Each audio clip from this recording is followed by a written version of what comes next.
मैंने अपने बड़ी माँ को सोने के बहाने उनकी पूरी रात नमस्कार। दोस्तों, आप लोगों की स्वागत है। पूजा भाभी की कहानी में मेरा नाम अरविंद कुमार है। मेरी उम्र लगभग अभी 15 साल की है। मैं आप लोगों को बताता हूँ कि मैं उनके साथ मिलकर काम करते समय उन्होंने मुझे बहुत कुछ सिखाया। अगर यह कहानी आप लोगों को अच्छे लगे तो वीडियो को लाइक एवं चैनल को सब्सक्राइब कर दीजिएगा और कमेंट कर कर बताइएगा कि आपको किस टॉपिक पर कहानी चाहिए। एक दिन की बात है, जब मैं अपने स्कूल से घर पर आया हुआ था। शाम के टाइम थी। मैं बाहर खेलने के लिए गया हुआ था। तभी अचानक से आने तूफान आ जाती है। तभी मैं दौड़कर अपने घर पर आ जाता हूँ। मैं देखता हूँ कि मेरे घर पर तो सिर्फ मेरी बड़ी माँ ही थी, क्योंकि मेरी मम्मी पापा मुझे बिना बताए मेरे मामा के घर पर चले गए थे। धीरे धीरे बारिश भी होने लग जाती है। तभी मेरी बड़ी मम्मी मेरे पास आकर बोलती है कि चलो बेटा, खा लो। अब क्योंकि रात हो गई है, मैं खाना खा लेता हूँ उनके साथ ही। तभी मेरी बारी खाकर सोने के लिए जा ही रही थी। तभी मैं रोने लग जाता हूँ, क्योंकि मैं अभी तक अपने मम्मी पापा को छोड़कर अकेला नहीं सोता हूँ। तभी मेरी बारी में मेरे पास आती है और बोलती है कि अरे बेटा, चल आज तो मेरे पास ही सो जा। लेकिन तू रो मत। मैं बोलता हूँ कि ठीक है। फिर मैं उनके साथ सोने के लिए चला जाता हूँ। रात के लगभग 11 बजे गए थे।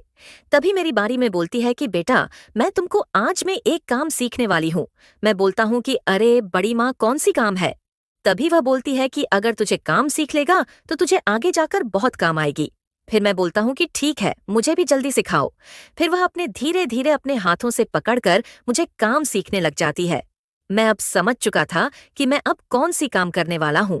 तभी मैं उनसे बोलता हूँ कि अरे भारी, मैं आपको आज बहुत ज्यादा काम करने की मन कर रही है क्या? तभी मेरी बारी में बोलती है कि अरे बेटा, तेरे बड़े पापा को बाहर गए हुए लगभग 2 साल हो गए हैं, इसलिए मेरा मन आज बहुत ज्यादा कर रहा है।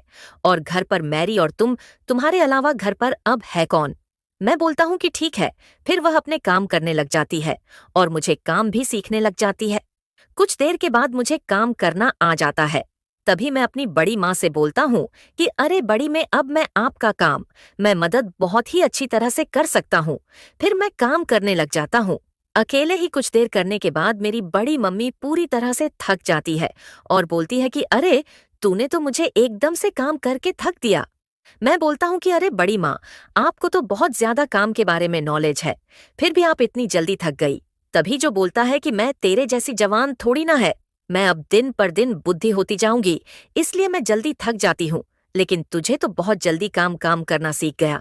मैं अब आपका यह एहसान कभी नहीं भूलूंगा, क्योंकि इस काम के सीखने का मुझे कई दिनों से बहुत ही ज्यादा इच्छा कर रही थी। तभी मेरी बारी में बोलती है कि अब तो तू एकदम पूरी तरह से कम को सीख गया है, लेकिन तुम मेरा एक काम करना, जब भी घर में और तुम रहूंगी तो तुम मेरे साथ ऐसे ही काम करना।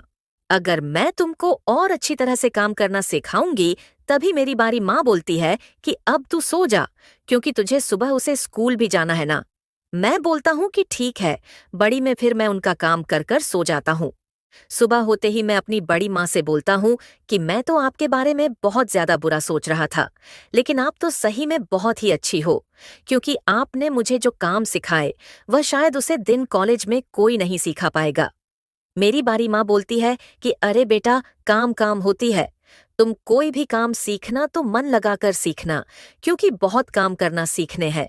मैं बोलता हूँ कि ठीक है बड़ी में।